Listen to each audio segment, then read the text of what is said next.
लोकसभा चुनाव की चहलकदमी शुरू हो गई है और धीरे धीरे सीटों की दावेदारी को लेकर के भी दावेदार उभरने लगे हैं, चाहे कोई भी राजनीतिक दल हो।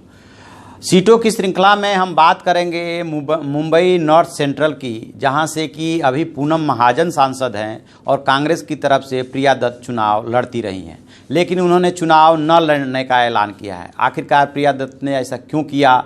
क्या वो पार्टी से नाराज़ चल रही है या पार्टी उनसे नाराज़ है और उनकी जगह कौन लेगा? इस पे हम बात करेंगे। मैं हूं विद्याशंकर तिवारी, इंडिया न्यूज़ के डिजिटल चैनल इन खबर के लिए।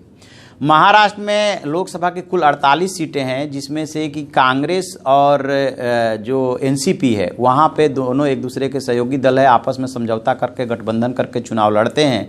और इस बार भी प्रफुल्ल पटेल ने, एनसीपी नेता ने जो ऐलान किया है उसके मतलब 20-20 सीटों को उन्होंने बंटवारा कर लिया है और 8 सीटें अभी रखी है कि आगे जो भी सिनेरियो बनेगा उसमें किसी को एडजस्ट करना पड़ा तो एडजस्ट किया जाएगा।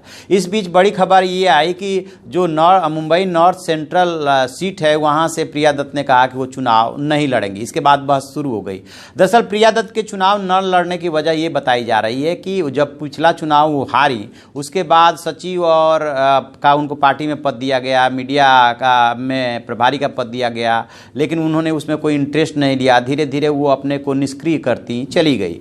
अभी 3-4 महीने पहले उनको सचिव पद से हटा दिया गया था। उसके पहले घटनाक्रम ये हुआ था कि यूपी में जब कांग्रेस हारी थी तब उन्होंने निगेटिव कमेंट किया था कि कांग्रेस से ही हार रही है, उसको दरअसल बीमारी है। तो तब से माना ये जा रहा है कि पार्टी हाईकमान से उनकी नाराजगी चल रही है। और अभी जब बंद वगैरह कांग्रेस ने कॉल किया तो मुंबई बंद में भी वो शामिल नहीं हुई थी और इसी बीच उन्होंने ऐलान कर दिया कि अब वो यहाँ से चुनाव नहीं लड़ेंगे। यानी कि दोनों पार्टी को भी उनसे नाराजगी है और उनको भी पार्टी से नाराजगी, और धीरे धीरे वो निष्क्रिय होती चली गई।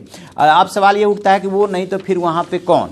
तो माना ये जा रहा है कि जो वहाँ का पूरा सिनेरियो है, मुंबई में कुल 6 लोकसभा की सीटें हैं और जो 2014 का लोकसभा का चुनाव हुआ था उसमें कांग्रेस ने 5 और एनसीपी 1 सीट पे चुनाव लड़ी थी, लेकिन वहाँ की सभी 6 सीटें बीजेपी और शिवसेना ने कब्जा ली थी। 3-3 पे दोनों की जीत हुई थी। और यदि विधानसभा सीटों की बात करें तो जो मुंबई नॉर्थ सेंट्रल लोकसभा की सीट है उसमें जो विधानसभा सीटें है उसमें विले पार्ले है, चांदीवली है, कुर्ला है, कलीना है और बांद्रा ईस्ट और बांद्रा वेस्ट है। और इन सब सीटों पे जो जीते हैं, यानी कि जो पिछला चुनाव हुआ था उसमें जो है शिवसेना जो है 3 सीटें शिवसेना के कब्जे में हैं और 2 सीटें बीजेपी के और 1 सीट जो है कांग्रेस के कब्जे में है। तो उस लिहाज से देखा जाए तो इस सीट पे शिवसेना और बीजेपी यदि मिल करके चुनाव लड़ते हैं, जिसकी संभावना कम दिख रही है, तो काफ़ी मजबूत स्थिति में है।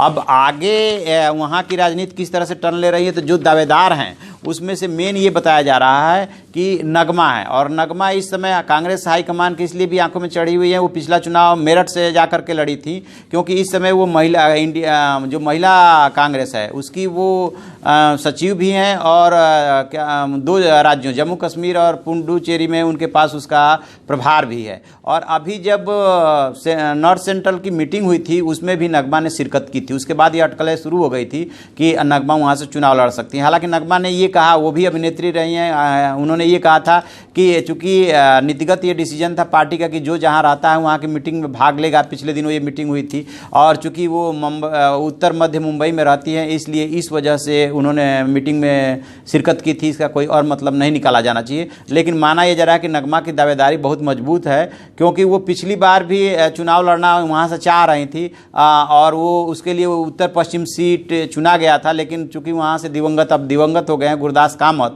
वो लड़ना चाहते थे, इसलिए नगमा का टिकट कट गया था। तो अब चूंकि इन्होंने प्रिया दत्त ने ही ऐलान कर दिया है कि वो इस सीट से चुनाव नहीं लड़ेंगी, इसलिए उनकी दावेदारी महत्वपूर्ण हो गई है, मजबूत हो गई है। इसके अलावा जो है अजहरुद्दीन भी हैं। इसके अलावा जो 5 बार के विधायक जो हैं, चांदीवली से विधायक हैं नसीम खान, वो भी रेस में बताए जा रहे हैं और कई लोग भी हैं। लेकिन अब जो वहाँ का समीकरण है, जो पिछला चुनाव हुआ था वहाँ पे जो 2009 में तो प्रिया दत्त जीती थी ठीक ठाक मतों से, लगभग 2.25 लाख मतों से। लेकिन जो पिछला 2014 का चुनाव हुआ मोदी लहर में, उसमें जो है वो बुरी तरह से हारी थी, लगभग 1,86,000 से। और इस सीट का कुछ इतिहास ऐसा रहा है कि ये सीट सबको मौका देता रहा है। इसमें कांग्रेस भी जीतती रही है, शिवसेना भी जीतती जीतती रही है और जो है बीजेपी भी जीतती रही है। इसके अलावा रिपब्लिकन पार्टी ऑफ इंडिया भी यहाँ से जीती है, तो जनता पार्टी भी यहाँ से जीती है। कम्युनिस्ट पार्टी को भी इसने एक बार चांस दिया था 1977 में। तो अलग अलग समय पे अलग अलग सी जैसा इंटरेस्ट रहा लोगों का, जब लोगों की नाराज़गी हुई तो उन्होंने रोटी पलट दिया। कभी किसी एक पार्टी का इस सीट पे कब्जा नहीं रहा। तो अब ये देखना है कि इस सीट पे अब की बार बीजेपी की क्या रणनीति रहती है, क्योंकि पूनम महाजन तो ठीक है पार्टी में एक्टिव हैं, उनके पास जो है युवा मोर्चा का प्रभार भी है और वो अपनी जिम्मेदारी निभा रही हैं, तो लिहाजा माना जा रहा है कि बीजेपी की तरफ से तो वही होंगी। लेकिन महत्वपूर्ण सवाल ये है कि क्या बीजेपी और शिवसेना मिलकर के चुनाव लड़ेंगी? इधर तो कांग्रेस और एनसीपी ने साथ मिलकर के चुनाव लड़ने का ऐलान कर दिया है। तो यदि एनसीपी और कांग्रेस का गठबंधन होता है तो स्वाभाविक है कि इधर का जो है मजबूत गठबंधन होगा और उधर वो अकेले जाते हैं, तब जो है उनकी दिक्कत बढ़ जाएगी। यदि शिवसेना अकेले लड़ती है तो भी और बीजेपी लड़ती है तो दोनों की दिक्कत बढ़ेगी। और देखते हैं कि अब आगे क्या सीन बनता है। बहरहाल प्रिया दत्त की जगह लेने के लिए सबसे मजबूत दावेदार जो है नगमा को माना जा रहा है। तो आप ऐसी खबरों के लिए देखते रहिए हमारा डिजिटल चैनल इन खबर और उसे सब्सक्राइब कीजिए।